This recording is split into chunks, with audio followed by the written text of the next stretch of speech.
Voting isn't just going to the polls anymore on Election Day. Options like early voting, mail-in voting, and ballot drop boxes are available to more voters and are growing in popularity. How to Vote is a tool created by Democracy Works, and it breaks down the options your state offers by forecasting a ballot, empowering you to decide where and when to vote. Democracy works best when we all vote, but misinformation and confusion about election procedures have resulted in low voter turnout. How to Vote takes the guesswork out of the voting process. It is easy to use and helps folks from all over the country overcome many of the process barriers to voting. It is committed to helping you vote no matter what. You can use the How to Vote tool to sign up for election reminders, see what's on your ballot, get step-by-step assistance requesting your mail ballot, explore your options for returning your mail-in ballot, check your voter registration status, and find your local polling site and make sure that you have an appropriate ID to bring with you. Decide when and where you'll vote this year at howto.vote. Hello and welcome to the formal review. Today, we will be looking at the 2018 film, Green Book.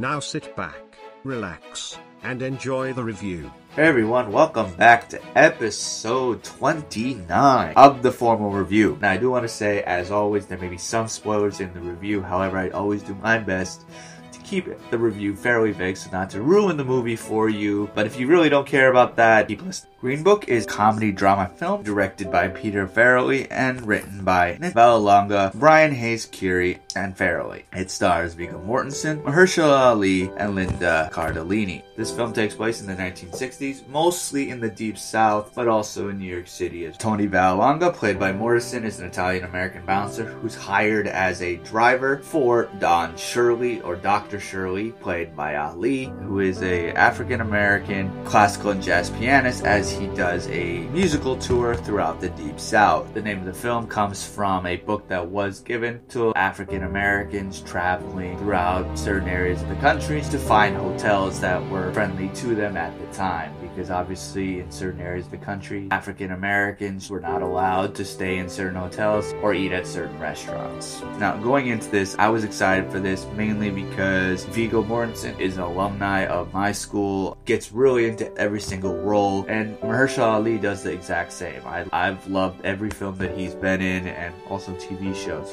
They're both really fantastic as actors. This film follows a fairly safe formula. Two men, one white, one black, coming from two different backgrounds and are thrown into these circumstances, and they have to learn to get along. However, as all these films, they learn from each other and discover that they're not really that different. This is a storyline that most people have seen before. However, I do think that this film does have a little bit more than that. It is a true story, and it's dealing with these mismatched buddy road trip, but also discussing race, and it also is trying to make you feel somewhat better about the world that we all live in now. However, unfortunately, some of the situations that come up in this film aren't that much different than the world that we are in now. The director of this film does a fairly decent job when it comes to showing you this road trip buddy film. However, I think that the most enjoyability comes from the two stars of this film. They hit these roles out of the park. Mortensen is showing again that he is really a chameleon coming into this role. He can pretty much play everything. I mean, you look at his career. He's mostly known, obviously, for the Lord of the Rings films, but then he was also in A History of Violence, Eastern Promises, Hidalgo. He does so many different types of films, and he gets into every single one of them. If you haven't seen Eastern Promises, I recommend that highly. He got into that so much so that when he went into a Russian restaurant, people thought he was part of the Russian mafia. Honestly, this film was written from the son of Mortensen's character, so you get a lot of showing who his character is and who his wife is from Linda Cardellini, who is lovely in this film. I think she does a fairly good job. Most people know her from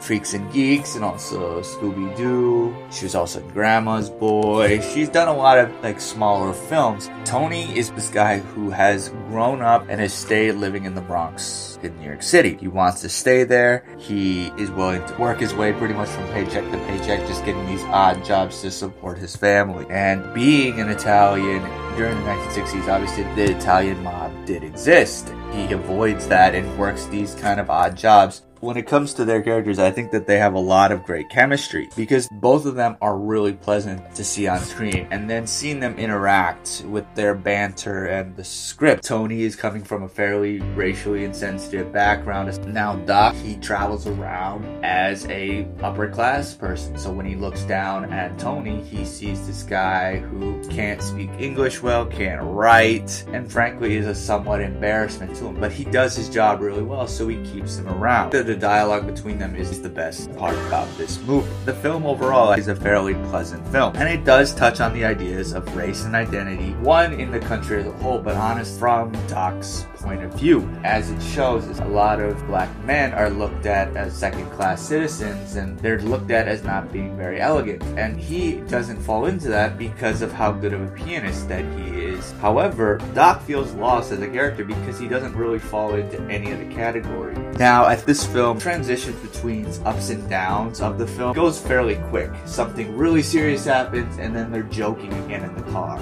Another serious thing happens and they're joking again in the car. The pacing of the film was a little bit off, and now one of the biggest problems with this film, it's a one-sided viewing of the story. It really shows Tony's side of the story, which makes sense because it's written by the son of Tony. So it doesn't really hit as strongly as it could. There is one specific scene where they're fixing a car problem. They stand in front of a slave field. Doc stands there looking at them. There's not really much to that scene. Nothing comes of it. And because they took only Tony's side of the story, they don't really tap into that as well. This film honestly looks at who Tony is a little bit more so than who Doc is. They don't really go into Doc's backstory. The film doesn't really go into how bad the South was at the time. When they're driving at night, there's not really much shown of the fear that somebody would have driving through that area. Again, that comes from maybe because Tony's looking in the front seat. He doesn't see Doc emulating that fear very much, but also he doesn't know of that. And that some of the racism that is shown in this film when they're in the South is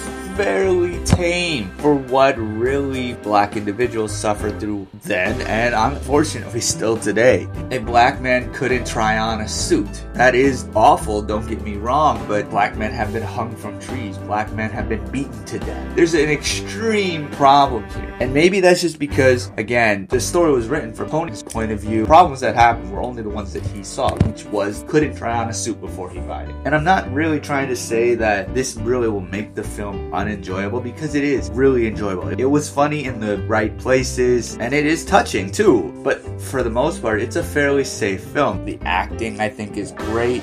Keeps you enjoyed for the entire runtime. And even though it's told through Valalonga's point of view and not Doc's, it's still enjoyable. This film won't teach you any lessons. It's not going to end racism, but it's really worth seeing because of the two actors and their chemistry with each other. These types of films do show that discrimination still occurs in this day and age, and that the 1960s really wasn't that long. But at the end of the day, I would rate this film 4.0 out of 5 bow ties. And let me know what you thought of the film. What did you think of their acting? What did you think of the overall story? Hit me up on social media. My URL's all the same. It's at The Formal Review. I'm on Facebook, Twitter, Instagram. Always open for a conversation. You can also check out Box Office Buzz. I do a lot of written and retrospective reviews on there. I'd like to thank everyone again for tuning in. We appreciate all of you listening. I see the numbers, and I wouldn't be doing this if you weren't listening.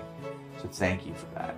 I do want to further thank those helping support this podcast financially. If you haven't become a supporter, please go to anchor.com/the-formal-review and click support this podcast. Now, so you never miss an episode, please subscribe on your favorite podcast service, whether that's iTunes, Google Podcasts, Stitcher, or Spotify. And please leave a review. I'm always open to grow and improve. Now, as with all reviews, there's music in the background. I do not own the rights to this music. However, I do always put in there so it brings you back into the film's atmosphere, because I think it's a big part of the film. Now, the music in the background is from the Green Book original motion picture soundtrack, composed by Chris Bowers, released by Storytor Distribution Corporation on November 16, 2018. Till next time, I'll see you at the movies. Take care, everyone. Thanks for tuning in to this episode of The Formal Review. We hope you'll join us again.